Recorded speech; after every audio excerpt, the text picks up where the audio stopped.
Hello students, हम अपने इस वीडियो में 3.4 के क्वेश्चन नंबर फर्स्ट में देखते हैं, जिसमें हमारा सवाल कहता है निम्न समीकरणों के युग्म को विलोपन विधि तथा प्रतिस्थापन विधि दोनों विधियों से हल कीजिए। ठीक है, तो दोनों विधियों से हल करने के लिए हम सबसे पहले इसको विलोपन विधि से हल करते हैं। ये आपका सवाल नंबर 3 है। पहले का कौन सा है?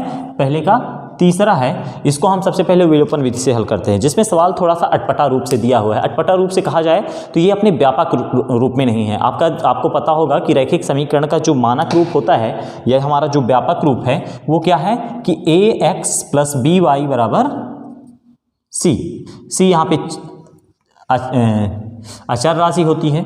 ठीक है, a और b भी यहाँ पे वास्तविक मान होते हैं, x और y जो है चर राशियाँ होती हैं। इस फॉर्म में नहीं है तो पहले हमें इस फॉर्म में लाना होता है। देखिए हमारा पहला समीकरण क्या है? 3x - 5y - 4 = 0। यहाँ पे 3x - 5y यानी ax + by ये अपने निश्चित फॉर्म में है, लेकिन इस 4 को हम पक्षांतरण करेंगे। जब हम 4 का पक्षांतरण करते हैं, इधर ऋण का इधर आएगा, धन का हो जाएगा, 0 में 4 प्लस करते हैं तो 4 आता है। तो इस प्रकार से आपका समीकरण 1 बनता है कि 3x - 5y बराबर 4। इसी तरह आपका समीकरण जो 2 दिया हुआ है, उसमें ये जो 2y है इसको दाएं साइड में लिखा गया है। और आप लोग जानते हैं कि जो हमारी चर राशियां होती हैं वो सभी बाएं साइड में होती हैं। तो इसको हम बाएं साइड में जब पक्षांतरित करते हैं तो यहाँ पे इसका साइन क्या है? प्लस, इधर आएगा तो माइनस में हो जाएगा। ठीक है, तो 9x - 2y = 7, ये आपका समीकरण 2 होता है। अब हम इसको विलोपन विधि से हल करते हैं। तो हम इसमें देखते हैं कि हम इसमें x को विलोपित करते हैं, और x को विलोपित करने के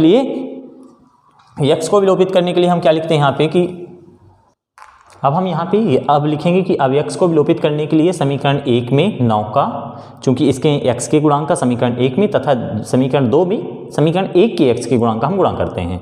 तो यहाँ पे समीकरण 1 में हम किसका गुणा करेंगे? 9 का, और समीकरण 2 में हम गुणा करेंगे यहाँ पे x गुणा कितना है? 3 का। इन दोनों का गुणा करते हैं और ये यहाँ पे लिखते हैं। उसके बाद हमें क्या समीकरण मिलते हैं? 9 × 3 = 27x - 9 बना 45y बराबर 9 × 4 = 36। ये आपका समीकरण 3 हुआ। और इस तरह इस यहाँ पे गुणा करेंगे 9 × 3 = 27x - 9 × 2 = 18y बराबर 18 नहीं, यहाँ पे 3 है, 3 का गुणा करना है तो 3 × 9 = 27 और 3 × 2 = 6y - 3 × 7 = 21 बराबर, ये आपका समीकरण 4 हुआ। अब इनका व्यवकलन करने के लिए आप इनके चिन्ह परिवर्तित करेंगे, माइनस प्लस, और ये माइनस हो जाएगा। ठीक है, यहाँ पे आप लिखेंगे घटाने पर। क्या लिखेंगे? घटाने पर या व्यवकलन करने पर, दो में से आप कुछ भी लिख सकते हैं। आप यहाँ पे पाएंगे कि 27x में से 27x एक दूसरे से कट जाएंगे। ठीक है, 27 में से 27x कटा आपका, तो यहाँ पे आपको कुछ नहीं मिलेगा x का मान। यहाँ पे प्लस माइनस माइनस, और संख्या का हम क्या लेंगे? बड़ी संख्या का चिन्ह लेंगे। तो यहाँ पे आता है 39y। ठीक है, जब 45 में से हम 6 घटाते हैं तो आपका 39y आता है। और यहाँ पे हम 36 में से 21 घटाते हैं तो संख्या साइन आपका माइनस का होगा। 6 में से 1 चले गए 5, 3 में 2 गए 1, 15। तो y बराबर आपका होता है -y बराबर होता है 15/39। फिर ये दोनों आप देखेंगे कि 3 से डिविजिबल हैं, 3 से विभाज्य हैं, तो 3 से काटते हैं तो 3 × 5 = 15 और 13 y का मान आपको यहाँ पे मिलता है 5/13। आप यहाँ पे देखेंगे माइनस है तो माइनस का हम पक्षांतरण करते हैं तो आपको मिलेगा y बराबर -5/13। ठीक है, ये आपको y का मान मिल गया। अब इस मान को आप समीकरण 1 में रख दीजिए, आपको x का मान मिल जाएगा। हम यहाँ लिखेंगे कि अब y का मान समीकरण 1 में रखने पर, समीकरण 1 में रखने पर, जब हम y का मान समीकरण 1 में रखेंगे तो क्या होगा हमारा? एक बार समीकरण 1 को लिख लीजिए। समीकरण 1 हमारा क्या है? 3x - 5y बराबर 4। ठीक है, तो वहाँ पे 3x - 5 इंटू क्या है? -5/13। ठीक है, बराबर 4। यहाँ पे आप पाएंगे 3x माइनस माइनस क्या हो जाएगा? प्लस, 5 × 5 = 25/13 = 4। यहाँ पे 3 का मल्टीप्लाई आप इधर भी कर दीजिए और इधर भी कर दीजिए। ठीक है, जब 3 का मल्टीप्लाई इधर करते हैं तो 13 × 3 हो जाएगा आपका 39x + 25 बराबर 13 × 4 हो जाएगा आपका 52। ठीक है, जब हम 25 को इधर पक्षांतरण करते हैं तो 25 इधर का है प्लस का इधर आएगा तो माइनस का हो जाएगा 52 - 25। और जब हम 25 में से 52 घटाते हैं तो आपका आता है 27। ठीक है, तो 39x बराबर आ गया 27, x बराबर आ जाएगा 27/39 और 39 और 27 जो है 3 से दोनों डिविजिबल हैं, तो 3 9 जा 27 और 13 3 जा 39, 13 3 जा 39 और 9 3 जा 27। x की वैल्यू आ गई आपकी 9/13। इस प्रकार से आपका ये सवाल विलोपन विधि से यहीं पे हल होता है और इसके लिए हम निष्कर्ष लिखते हैं कि अब अब नहीं आता है यहाँ पे हम लिखेंगे कि अतः दिए गए समीकरण निकाय के हल x बराबर 9/13 तथा y बराबर -5/13 होंगे। इस प्रकार से आपका ये सवाल यहीं समाप्त होता है विलोपन विधि से। अभी हम इसे प्रतिस्थापन विधि से ही हल करेंगे, आप लोग इसका स्क्रीनशॉट ले लीजिए।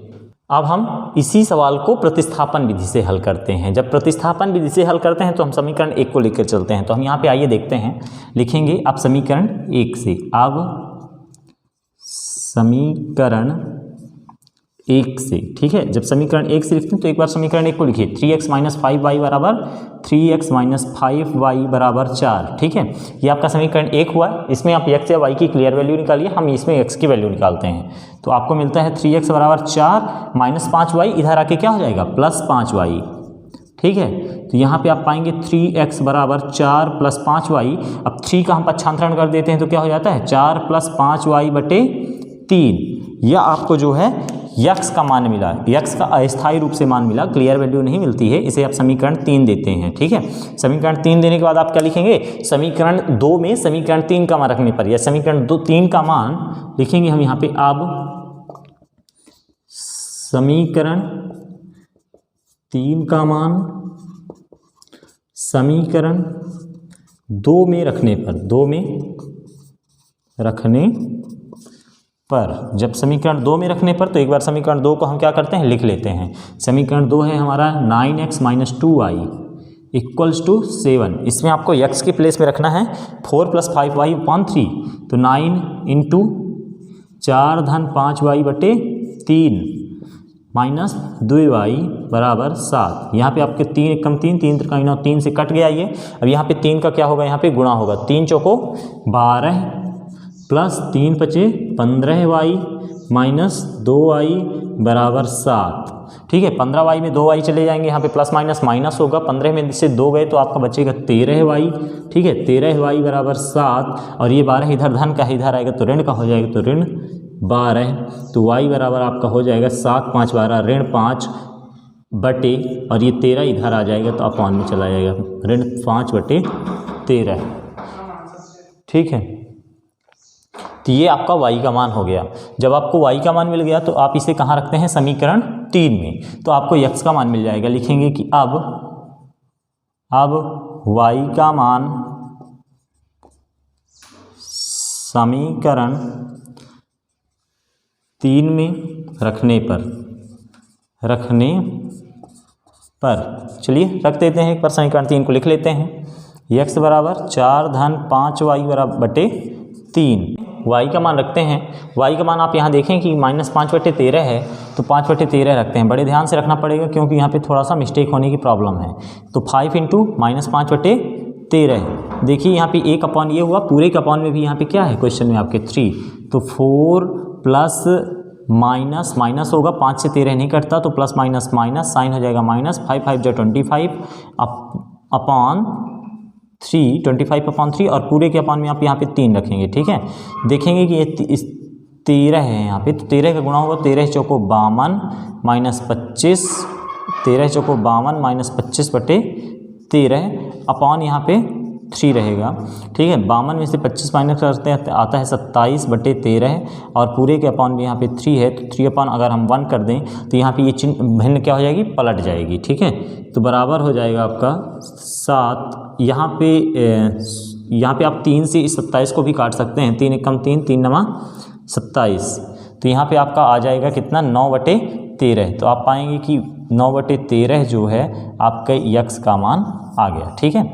जब x का मान 9/13 आ गया, y का मान -5/13 आ गया, तो इसका आप निष्कर्ष दे देंगे। हम यहाँ पे निष्कर्ष में लिखते हैं कि अतः दिए गए समीकरण निकाय के हल 9/13 तथा -5/13 होंगे। x बराबर 9/13 और y बराबर -5/13। इस प्रकार से आपका ये सवाल यहीं पे समाप्त होता है। आप लोग इसका स्क्रीनशॉट ले सकते हैं। इसी तरह के अन्य वीडियोज देखने के लिए हमारे YouTube चैनल को सब्सक्राइब करें।